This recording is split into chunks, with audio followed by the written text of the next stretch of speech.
What's up, guys? It's Graham. What's cracking? I finished another book today and I had a great time with it. I'm going to go ahead and just completely take the brakes off this train and slap this book on the best of year list. I was very pleased with how it all came together. The book is Just Stab Me by Jill, I believe it's pronounced Borup.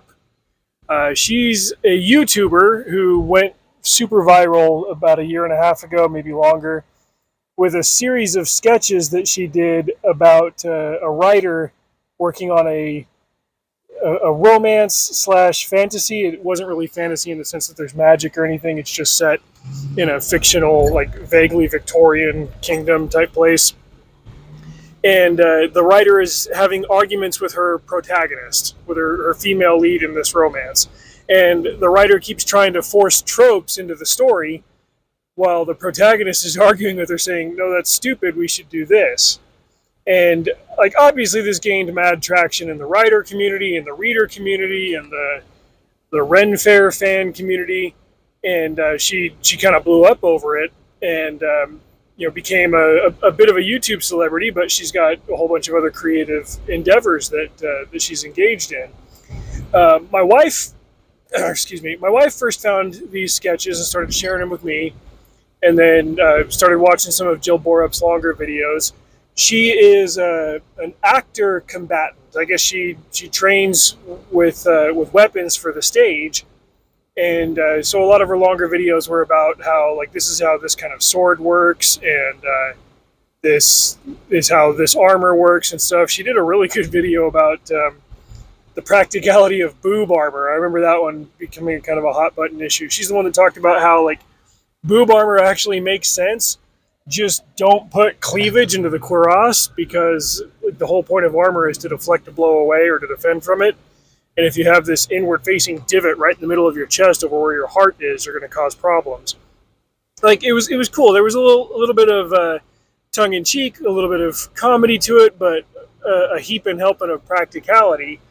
And to the surprise of nobody, she actually was working on a novel.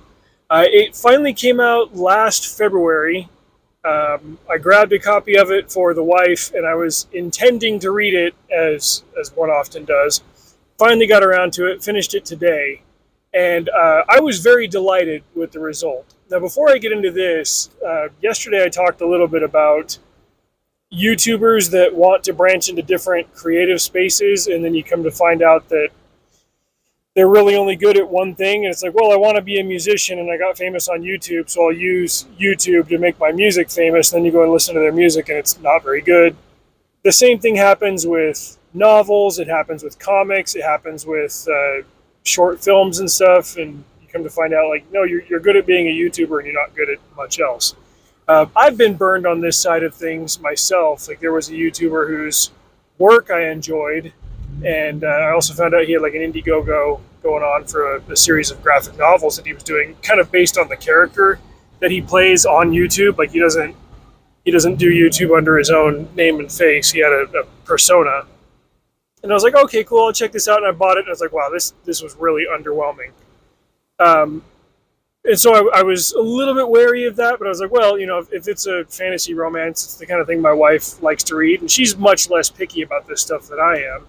So I got it for her, and she had high praise for it. I finally got around to reading it today, like I said, and this really stands head and shoulders above similarly generated novels. This wasn't just a YouTuber trying to cash in on her popularity by saying, hey, buy this book, it's got my name on it.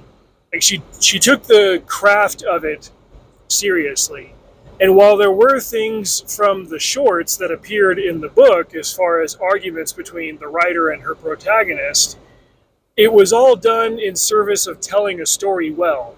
It wasn't just a 200 or 300 page treatment of something that really only worked in the short video format. It wasn't also like just some random existential crisis of the writer not being able to write well and the protagonist not following orders. There were really two stories happening alongside each other. There was stuff going on in Caroline, the writer's life, and why do I keep screwing this up? Like it's Rosamund or Rosalind. It's Rosie something. He's like, I just read this book, but my brain kept editing it from one to the other. It's stupid, right? But we'll say Rosie. She's the protagonist, and she's bucking the plan and the outline that the writer has for her. And sometimes, like, the writer expresses this as writer's block, but we see scenes happening from Rosie's perspective where the writer just materializes and says, okay, we're going to do this next, and the protagonist argues with her. But not just for the sake of a bit or for a story, or excuse me, for a joke. Like, it works for the story. As the fantasy novel romance bit is playing out, Caroline, like I said, she's got stuff going on in her own life.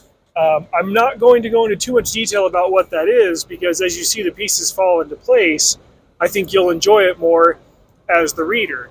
But you'll see that she's got her own kind of romantic tensions going on in real life, and that's kind of fueling the story, as well as other things going on with her job and with her home life, and how her writing kind of helps her find a reprieve from the stresses of her job.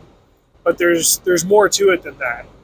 As I was talking to my wife about this last night, I said, this book really reminds me of The Princess Bride, in the sense that it's not a conventional narrative mechanism. There may be other books out there like this, and this one just got really popular because it had the boost of a very popular creator behind it.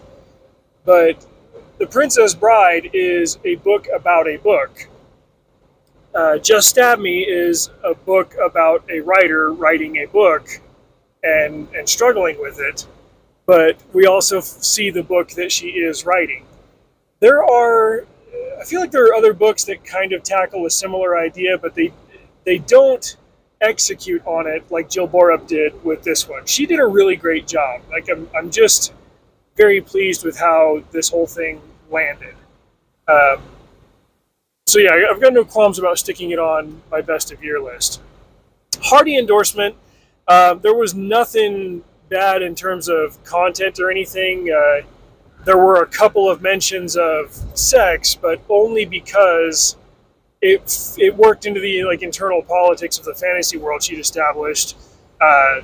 Rosie has to kind of enter a marriage of convenience with a member of a neighboring kingdom because she's a widow and she's trying to protect her holdings, and there's a rival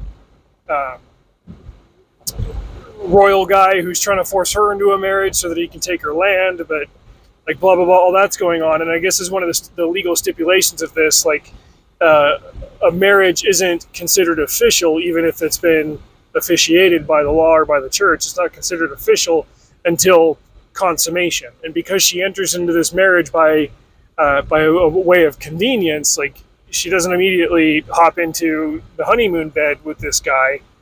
They're still they get married before they ever have a chance to fall in love, and she's got to figure that out along with the other internal politics of this world. So it's all very accessible. It's as complex as it needs to be. We don't get a Brandon Sanderson treatment of 100 pages of backstory and world building. It moves at a very good clip. And just reading this one reminded me of the fact that I haven't read a conventional or contemporary romance in a while. I usually read a couple a year because, Terry loves love. But I haven't for a while. And I think the last two that I've tried just kind of bored me, and I never finished them. But this one, in all aspects, in a book about writing, in a book about fantasy, in a book about romance, and all of that, it stuck the landing on every phase. And that's a rare thing.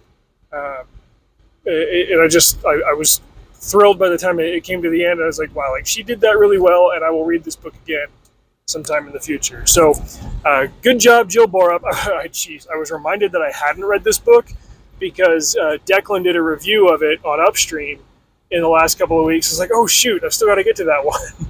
So I picked it up and finished it, and it was just great. So check the link in my description. I'm going to use an affiliate link so that if you buy whichever version, like I'll get a small piece of that action. And until next time, drive safe. See you out there.